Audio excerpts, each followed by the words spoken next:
Thank you, Mark, for your very kind words. Distinguished speakers, ladies and gentlemen, I'm indeed very happy to be here again. I have very good memories of the former time I was here and the discussions that we had with your colleagues, and perhaps some of you were here, I don't know. I have the honor of giving an introductory remark before my former boss, Mr. Tuomioja, is taking the floor. Mark asked me to say something over or around the theme today. And as we have just noted the 20th anniversary of the reunification of Germany, Wiedervereinigung, and 21 years of the Berlin Wall, I wanted to say a few things that to come into my mind working right now in Berlin in the post-Cold War era. The Berlin Wall, in my opinion, was the concrete expression of a wall that ran through Europe. And the Finnish-Soviet border constituted about 1,500 kilometers of that, you could say, more invisible wall that divided our continent. This border did, however, not close in 1945. It closed rather slowly in a process beginning with the Russian Revolution and the taking over of power of the Bolsheviks. And at the end of the 20s, when Lenin had died and Stalin came, it was already fairly closed. And of course, with the Stalinist system, it closed definitely.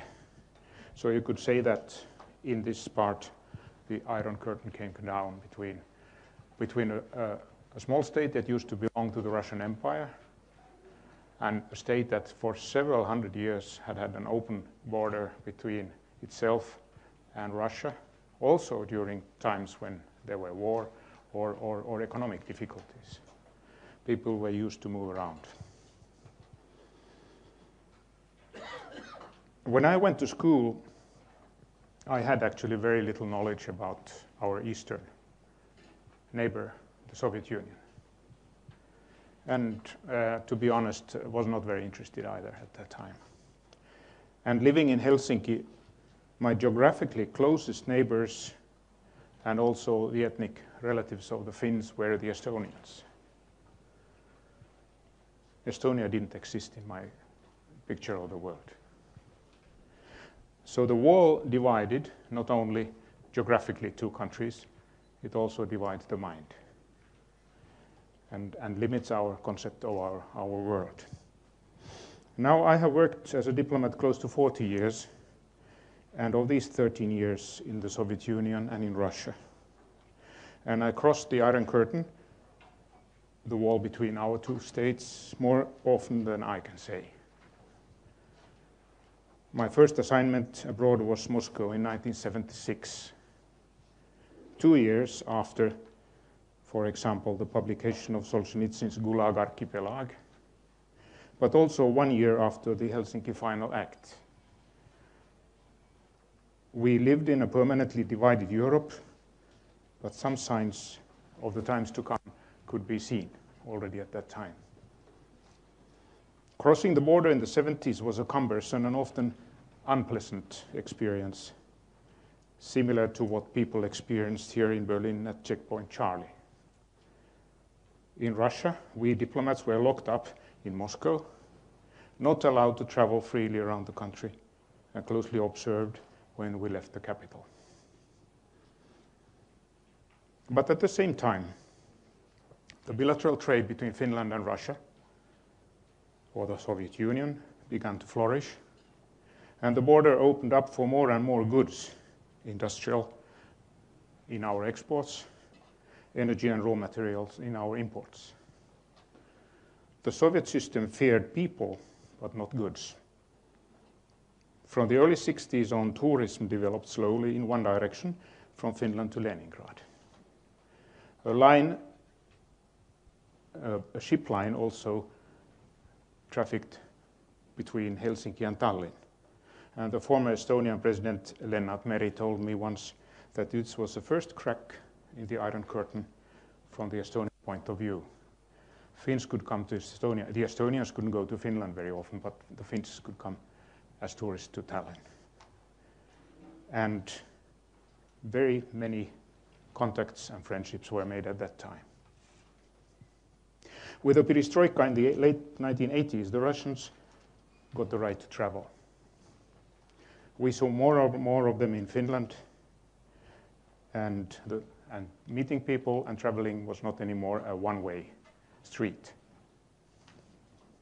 And after 91 and the collapse of the Soviet Union, our formerly closed border developed quickly into an open border with ever-increasing amount of goods and, what's more important, more and more people crossing it at all times of the day and the year. Today, millions of travelers cross the 1,500 kilometers of the former Iron Curtain each year in both directions. 700,000 visas, Finnish visas, are written in our consulate in St. Petersburg at our embassy in Moscow to Russians to travel in the Schengen area. About 30% of EU exports to Russia cross the Baltic Sea from German harbors to Finnish harbors and go from there on with lorries into Russia to meet the consumer demand. The wall is gone. The fall of the Berlin Wall, as we know, and the Iron Curtain, what I'm talking about now, was a revolution, peaceful and positive. This process made it possible to continue peace building in Europe. It also led to belated reconciliation between states after the Second World War. Finns and Russians agree now, today, on the historical facts of the Soviet aggression against Finland in 1939. Russians and Poles agree finally on the terrible happenings in Katyn, and so on. Opening up of closed borders, physical walls, can be, in the best of cases, rather quick processes, as the fall of the Berlin Wall.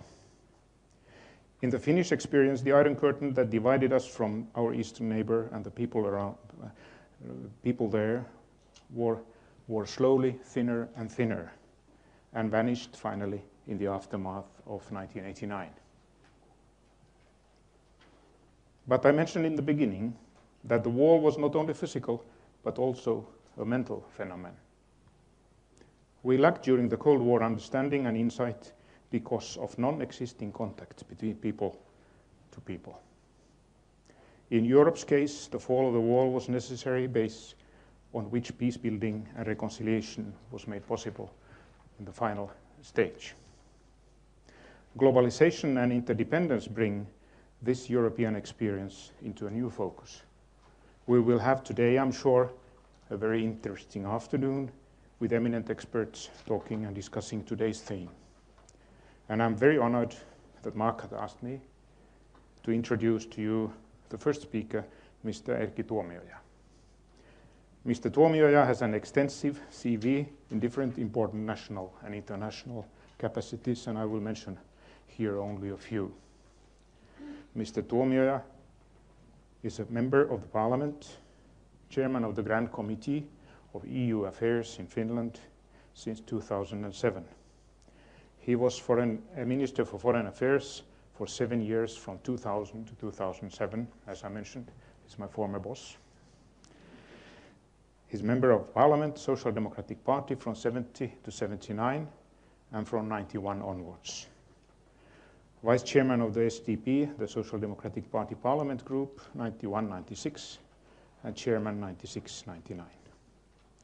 So I will thank you for your attention, and I will give the floor over to Mark or to Erkki, I don't know. Thank you very much.